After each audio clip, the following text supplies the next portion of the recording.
Ya, sebelumnya terima kasih untuk Bapak sudah menyempatkan waktunya untuk kita wawancarai pada hari ini. Jadi, pertama kita mau nanya, Pertama mungkin Bapak bisa perkenalkan diri dulu perkenalkan diri. dan apa kesibukannya saat Ya. ini. Ya, nama saya Syarifuddin Yunus. Saya berprofesi sebagai dosen sekaligus profesional dan juga pegiat literasi di Indonesia.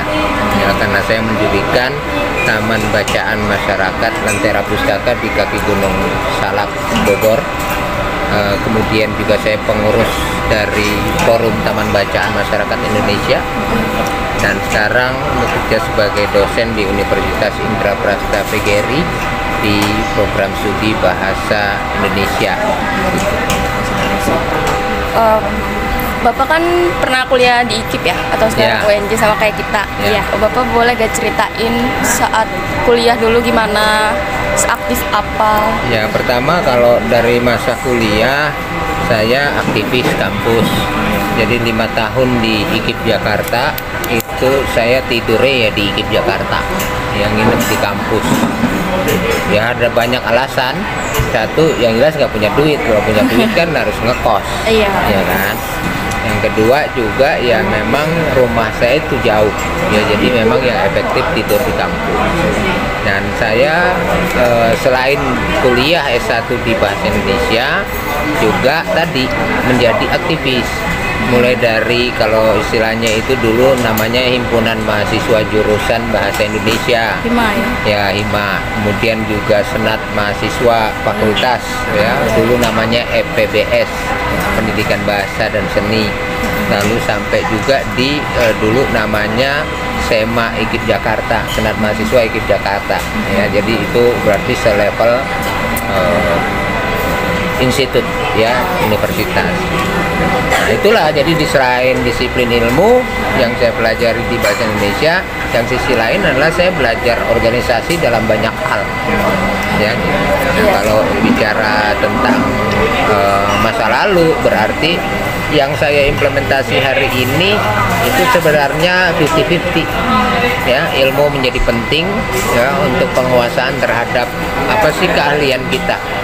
Ya, misalnya di bahasa Indonesia, kalau saya dosen ya berarti saya mengajar, ya baik itu linguistik, kemahiran berbahasa maupun juga sastra. Lalu kemudian di sisi yang lain adalah tadi organisasi itu menyebabkan saya punya kemampuan interaksi dengan orang banyak, punya relasi, ya yang akhirnya ya seperti sekarang ada di Senayan karena saya diminta jadi moderator di acaranya LL Dikti namanya Kampus Pro 2022. Bapak kan udah aktif banget tuh. Motivasinya apa? Ya Bisa seaktif motivasinya itu. sederhana gitu.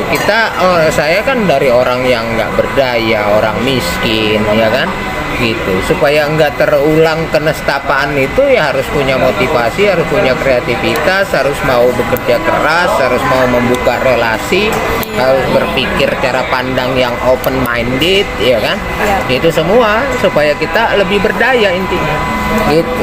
Jadi jangan terlena dengan ketidakberdayaan, tapi setiap orang punya potensi, maka ya dia harus mencari cara bagaimana bisa lebih berdaya, itu intinya. Kan Bapak juga jadi dosen. Itu Bapak langsung jadi dosen setelah lulus, Pak? Iya, Ya, langsung. tahun 94. Itu gimana caranya, Pak? Iya, gimana ceritanya? Ya intinya Langsung adalah saya aja. dulu punya pembimbing namanya Pak Nanang Sunardi, dosen di UNJ, ya kayak Pak Sam tuh tahu, ya dia dosen di STKIP PGRI yang sekarang jadi Unindra. Jadi karena saya dibimbing skripsi sama dia, setelah lulus langsung dia ngajak saya ke situ. Ngajar loh. Jadi diajak. Ngajar ya dulu mahasiswanya STKIP PGRI ya cuma 6 satu kelas, kuliahnya hanya malam gitu. Lalu kemudian ya sekarang karena berkembang kan gitu, ya Unindra menurut saya sekarang udah oke lah ya, karena udah cukup dikenal juga, dan terus terang nomor 3 tuh mahasiswa paling banyak di Jakarta Oh, banyak mahasiswanya. gitu. kan Bapak dosen, terus menurut Bapak seberapa pentingnya mahasiswa bagi Bapak? Ini kan Bapak ngajar-ngajar mereka gitu. Jadi seberapa penting mahasiswa bagi Bapak? Seberapa penting apa? Mahasiswa bagi Bapak apakah Ya, sangat kalau- penting. aja. Sangat penting. Jadi proses belajar itu variabel pentingnya adalah orang yang belajar, itu nomor satu. Yang kedua itu orang yang mengajar. Iya. Itu aja udah. Sebenarnya administrasi nggak penting kalau buat saya. Yang penting terjadi itu. Kalau kita lihat program belajar kayak di TBM saya di kaki Gunung Salak, guru-guru ngaji di kampung. Yang penting ada murid, ada guru. Yang penting belajar. Administrasinya dijalanin sendiri. Iya kan? Iya. Kalaupun guru ngaji bayar juga, dia bayar sendiri ke guru ngaji. Nggak Iya. tahu ada kartunya apa enggak. Asal ditetepin 20.000 sebulan udah dibayar. Jadi pentingnya itu adalah ya tadi orang yang belajar, orang yang mengajar. Kalau itu terjadi interaksi, baru disebut namanya itu pendidikan, pengajaran. Jika itu tidak ada, nggak terjadi. Nah, gedung fisiknya perlu nggak? Mungkin kalau bicara hari ini itu perlu untuk Iya. keperluan branding. Oh iya, iya. Iya kan? Iya, iya. Kalau guru ngaji kan di rumah, di teras rumah. Iya, biasa aja. Biasa aja gitu ya. Jadi itulah ketika kita sudah mengikuti dinamika zaman, peradaban zaman, lalu kemudian dibutuhkan infrastruktur dalam belajar itu. Nah, gedung diantaranya, fasilitas, kurikulum, Iya. ya kan? Iya. Lalu mungkin jadi ada biaya, Iya. ya kan gitu. Itu yang diperlukan pada gitu kalau saya.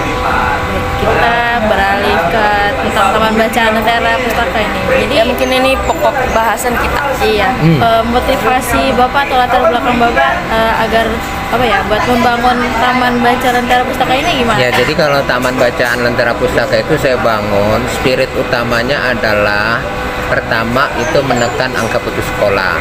Oh iya. Ya, iya. wilayah itu 81% SD, Desa Sukaluyu, Kecamatan Taman Sari, Bogor itu. SMP 9%. Jadi totalnya itu berarti 90% itu paling tinggi SMP.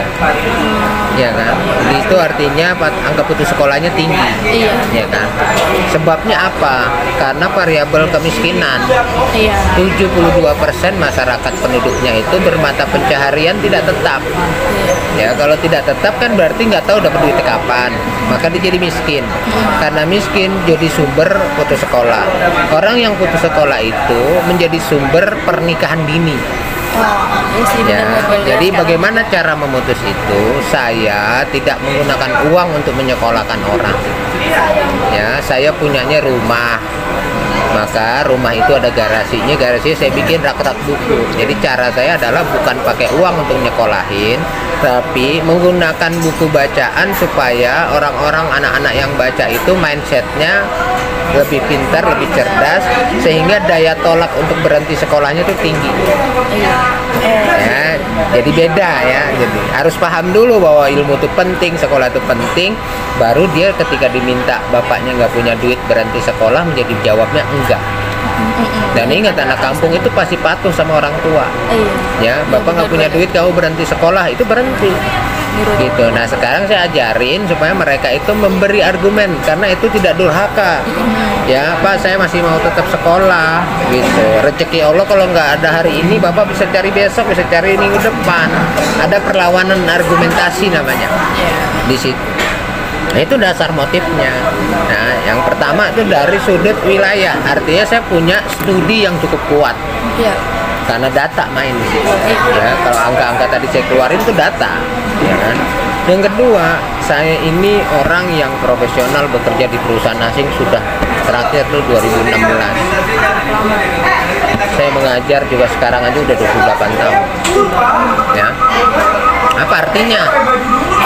Artinya itu semua saya peroleh karunia Tuhan dalam bentuk ekonomi rezeki itu bisa jadi karena saya ada timbal balik. Ya, apa saya mau ngajar di Untra kalau nggak digaji? Apa saya mau jadi bekerja di perusahaan asing kalau nggak digaji? Artinya ada timbal balik. Iya kan? Nah, itu bukan ukuran buat saya kemanfaatan orang. Ya, kalau dalam bahasa agama saya khairun nas anfa'uhum linnas, sebaik-baik manusia itu yang paling bermanfaat buat orang lain. Nah, itulah yang saya realisasikan definisi kemanfaatan untuk orang lain melalui taman bacaan. Saya sebut menjadi legacy, warisan buat umat. Oke, orang ada yang meninggalkan dunia dengan membangun masjid, menyumbang karpet. Ya, saya meninggalkan dunia kelak dengan membangun taman bacaan. Sama-sama ibadah. Iya. Caranya doang yang beda. Betul.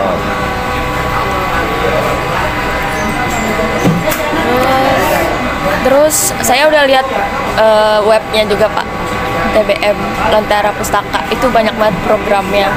Itu gimana cara Bapak dan teman-teman di Lentera Pustaka menjaga keaktifan program-program itu? Ya, satu, kalau bahasa di saya itu, saya karena memang penggagasnya, selama ini itu taman bacaan di Indonesia nggak punya formula. Oh iya benar. Kurikulumnya nggak ada, terus sembarang orang bisa mendiriin asal ada tempat, walaupun pada akhirnya nanti nggak aktif. Ya, jadi modalnya dari taman bacaan itu, menurut saya dengan kasus di TBM Lentera Pustaka yang saya dirikan, satu, harus punya komitmen. Benar-benar. Yang kedua, kalau sudah komit harus konsistensi, konsisten. Ya, kalau Islam bilang istiqomah. Iya. Oke. Yang ketiga, diurus. Banyak orang dalam banyak hal itu, waktu ide bikin, awalnya tuh semangat tapi akhirnya nggak diurus. Itu kelemahan menurut saya orang Indonesia.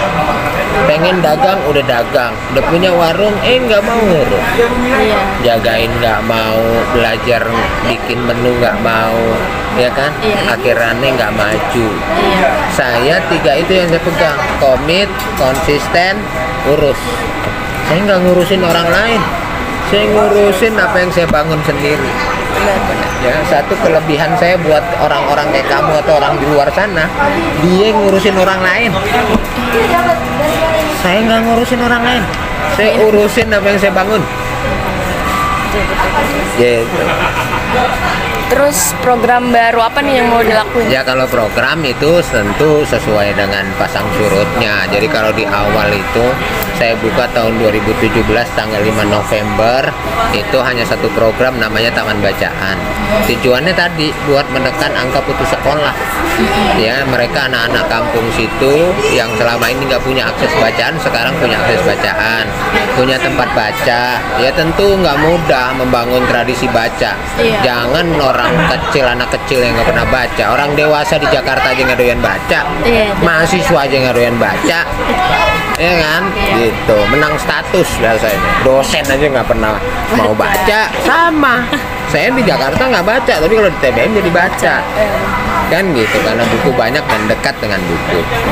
Jadi satu awal program, lalu kemudian ketemu saya ibu buta huruf, ya akhirnya saya ajarin. Untuk program kedua namanya Geberbura, Gerakan Berantas Buta Aksara, ya kan. Lalu kemudian saya punya program yatim binaan, anak yatim yang saya sekolahin dan disantuni tiap bulan. Lalu saya punya juga jompo binaan, kaum ibu tua yang udah nggak berproduksi, yang ya bergantung pada anak. Kalau anaknya kaya, kalau nggak kaya Susah. ya kan. Itu akhirnya saya santunin setiap bulan. Lalu saya didatangin oleh ibu-ibu yang frustasi anaknya difabel, hidrosefalus dengan berkebutuhan khusus, ya kan, minta tolong dititip ke taman bacaan. Saya bukan guru SLB, tapi karena sudah nangis-nangis terpaksa saya terima, dan sekarang happy anak itu ada di taman bacaan. Ya, saya punya program rajin menabung, satu anak satu celengan. Ya, saya juga punya program literasi digital, ada jadwal rutin belajar komputer, punya literasi finansial. Saya punya yang terakhir 2022 itu namanya motor baca keliling. Saya jadi driver motor, nganter-nganter buku ke kampung-kampung. Ya itu jadi sudah 14 program nutup tahun lalu. Tahun ini yang baru 2 minggu lalu saya buka namanya Gerakan Berantas Buta Aksara Al-Quran. Al-Quran. Saya gurunya sendiri. Setiap hari malam minggu habis Isya ada 4 ibu-ibu yang buta. Ya itu yang baru mau. Iya. Menurut saya banyak orang buta Al-Quran sih. Itu kan. Kalau boleh tahu, kan nggak mungkin Bapak ngebiayain TBM sendiri ya Pak. Bapak dapat biayanya dari mana aja? Biayanya dari CSR, Corporate Social Responsibility, melibatkan orang-orang swasta untuk berpartisipasi ya. Jadi sekarang saya ada 4 perusahaan: Bank Sinarmas, Pertalite Insurance, Pacific Life Insurance, Asosiasi DPLK. Katakanlah per tahun itu mereka rata-rata 20 juta. Biaya TBM saya setahun itu sekarang 60 juta. Buat bayar wali baca honornya, bayar wifi, bayar listrik, bayar event tiap bulan, termasuk beli buku ya, itu total 60 juta. Tahun ini saya dapat duit 80 juta dari CSR, namanya sponsor. Jadi logo-logo perusahaan itu terpampang di TBM saya. Dari situlah, nah saya mau kasih tahu, CSR nggak akan terjadi kalau kita nggak punya relasi, Iya. relasi nggak itu punya penting sekali. kolaborasi, nggak punya kemampuan Untuk persuasi. Ilmu bahasa itu persuasi penting gitu. Bagaimana saya harus mengatakan kopi ini enak, harus saya persuasi Harus mengajar, meyakinkan. itu. Nah saya itu bagus karena saya orang pendidik. Saya basic S1-nya bahasa Indonesia. Berarti cukup saya punya kemampuan bahasanya. Iya. Ya kan? Iya. Dibuktikan dengan apa? Saya sekarang udah menulis 40 buku. Ngomong, ini jadi moderator kayak gitu di acara tadi. Dibayar, ngomong mas bentar. Iya benar. Itu aja. Acara juga menurut saya nggak eceh-eceh. Iya, Ya kan? acara gede. Tempatnya di sini, ya, nyewain aja mahal. Kampus-kampus pasang. Itu WNJ aja ada standnya tapi kosong. Iya lagi. Gitu. Gitu. Terus suatu saat nanti apa Lentera Pustaka ini akan lebih diperluas? Apa Bapak ada pikiran mau bangun di daerah lain? Kalau di daerah lain sudah ada. Sudah ada. Jadi sekarang ini kita punya 2 cabang, satu di Dramaga Bogor, satu lagi itu di namanya Maluku Utara. Maluku. Ya, ada pengelola di sana. Jadi juga sekarang ada yang dalam pengajuan ke saya karena mereka harus daftar kan ke Iya, Romo. iya. Karena kita memang TBM resmi, kita izin bupati ada, berupa yayasan ada, kita terdaftar di Dinas Arsip dan Perpustakaan Kabupaten Bogor juga. Jadi 3 indikator legalitas kita itu semua terpenuhi. Kita bukan abal-abal karena punya yayasan, Iya. ya kan? Ada dari Kumhamnya itu, AHU namanya. Belum lagi kita izin bupati, ada, gitu. Bahkan kita sudah terdaftar di Dinas Arsip. Nggak banyak TBM yang kayak saya. Jadi kalau bicara ke depan mau bagaimana, kita welcome. Prinsip buat saya adalah tidak ada taman bacaan yang berdiri sendiri. Jadi semua taman bacaan harus berkolaborasi. Ya, saya selalu bilang sama orang-orang sosial itu, jangan lo ngeluarin duit sendiri kalau lo ikut kegiatan sosial, bakal frustasi. Iya. Udah sosial, keluar uang sendiri, Iya. ya kan? Iya. Biar sekarang gue ikhlas, tahun depan lo udah bakalan frustasi. Iya. Apalagi kalau misalnya jumlah anak nggak banyak, kalau saya ya, yang nyumbang buku dikit, Iya. masyarakatnya nggak peduli. Iya, susah Apa nggak itu. frustasi? Ya, susah itu jadi tantangan Ya kan? sendiri juga. Saya harus cari cara bagaimana nambah anak. Saya ditinggalin anak banyak karena difitnah. Saya terus sabar, saya pergi ke wilayah lain, ke kampung lain, nambah anak lagi banyak. Itu nggak mudah melakukan itu. Makanya saya bilang jangan pernah kalau sosial itu ngeluarin duit sendiri. Sosial itu waktu kita, pikiran kita, tenaga kita, sudah tidak dibayar tidak masalah. Tapi jangan keluarin juga uang kita buat sosial itu. Kita harus cari cara bagaimana program sosial kita itu dibiayai oleh orang.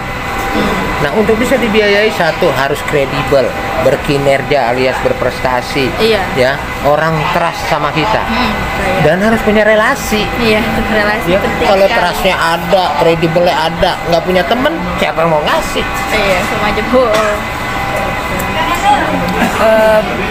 Mungkin cukup ya Pak tentang TBM Lentera Pustakanya. Tadi Bapak juga udah membahas Bapak bekerja di perusahaan asing. Kalau nggak salah DSS Consulting, bukan? Ya, dari nanti udah enggak, Oh, tapi udah saya enggak. sekarang itu adalah konsultan personal untuk beberapa perusahaan yang mau punya program dana pensiun. Kedua, saya sedang merintis 2 usaha saat ini, mungkin jalan bulan Desember nanti. Amin. Ya, kemudian sekarang saya Direktur Eksekutif Asosiasi DPLK Indonesia. Kantornya ada di Wisma Bumi Putra di lantai 2. Ya. Kemudian saya dulunya bekas istilahnya di perusahaan asing di Manulife, di AIA, di Principal Indonesia. Gitu. Itu yang saya sebut dengan profesional. Jadi kalau kayak gini-gini itu profesional. Biarpun cuma diminta cuma setengah jam, 1 jam buat moderator, kita lakukan dengan profesional. Yang kayak gitu-gitu saya udah nggak baca lagi teks. Udah biasa, udah apa? Tahu cuma tanya ini topiknya apaan? Merdeka belajar, kampus merdeka, oke. Udah saya elaborasi. Kemudian saya mau bertanya apa arti literasi bagi Bapak? Literasi itu definisinya adalah kecakapan seseorang dalam memahami realitas. Itu berarti ada kata kunci satu, cakap. Iya. Ya, saya itu selalu mengatakan cakap itu beda dengan mampu. Ya, mampu itu sedikit di atas bisa. Oke, tapi kalau orang cakap itu justru menurut saya di atasnya terampil. Lebih. Kalau orang terampil masih bisa salah. Iya. Kalau orang cakap itu tidak. Perfect. Udah perfect. Sudah mencakup semuanya. Jadi cakap. Ya. Lalu yang kedua itu adalah kata kunci ya, memahami realitas. Ya, kamu harus bisa menerima realitas kalau wawancarain saya di tempat begini. Iya. Oke? Iya. Mungkin bayangan kamu maunya ideal. Saya nggak bisa. Ya. Saya bukan pendukung Anies, tapi saya harus terima realitas gubernur saya Anies. Iya, iya. Paham? Ya.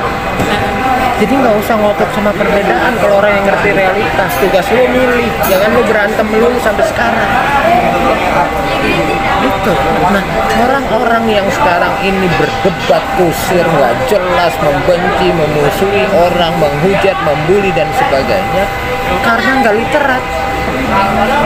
Jadi apa itu literasi? Literasi itu kecakapan orang dalam memahami realitas, sudah cukup.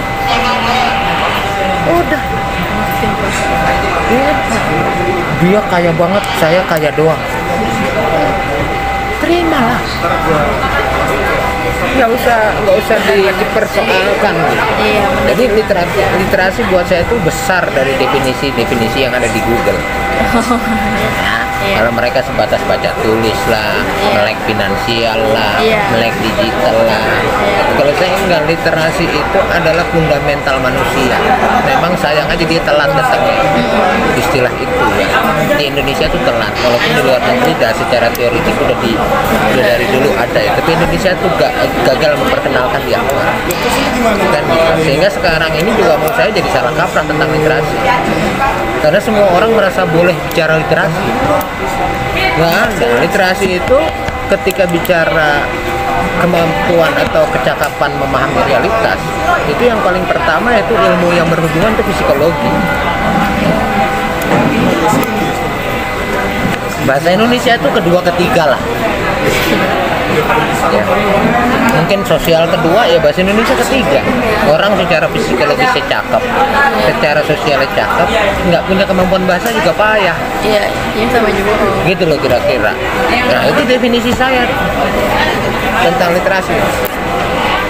Nah itu saya yang bikin sendiri. Nanti saya bikin di buku saya launching tanggal 20 November besok di TBM. Judulnya Membangun Budaya Literasi dan Taman Bacaan Berbasis Edukasi dan Hiburan. TBM Edutainment. Teori TBM Edutainment itu kalau kamu googling itu punya saya. Ya, mungkin terakhir nih sekalian closing statement gitu Pak. Apa pesan yang mau Bapak sampaikan kepada teman-teman baik tentang literasi atau yang lain sebagainya? Ya intinya adalah jadilah manusia yang literat. Apa sih manusia yang literat? Manusia yang literat itu adalah manusia yang memahami realitas. Jadi berbeda dipahami, sebuah realitas kan? Sama dipahami karena sebagai realitas juga. Iya kan? Nah jadi wujudin tuh yang namanya manusia literat pada diri sendiri dulu. Dilakukan dari sekarang juga. Ya kan? Jadi jangan nyuruh orang lain. Diri kita harus literat, satu. Yang kedua jangan nunggu nanti. Hari ini, sekarang diterapkan. Itu tips yang paling sederhana kan. Mulai dari diri sendiri, ya kan? Mulai dari sekarang, ya kan? Mulai dari yang kecil-kecil. Dari hal-hal sederhana. Nggak usah yang gede-gede ngurusin negara. Pengen punya presiden kayak gini. Orang Indonesia kadang-kadang kebelaguan. Nggak usah lah, udah lo jadi pemimpin buat diri lo sendiri aja, ya kan? Gitu. Banyak kok mahasiswa udah sampai di kantin ini bingung deh Mau makan apa. Itu artinya nggak literat. Kalau orang yang literat itu nggak pergi ke 3 tempat, cukup satu mau makan bakso. Itu literat. Pegang prinsip. Jangan terpengaruh. Banyak bakso dengan ketoprak. Ya gitu. Itu artinya nggak literat tuh. Gitu aja. Oke. Udah cukup sih Pak, pertanyaannya udah terjawab semua. Makasih sudah mau kita wawancara dan atas waktunya. Ya, Semoga Bapak sehat dan sama-sama sukses semoga manfaat. Amin. Amin.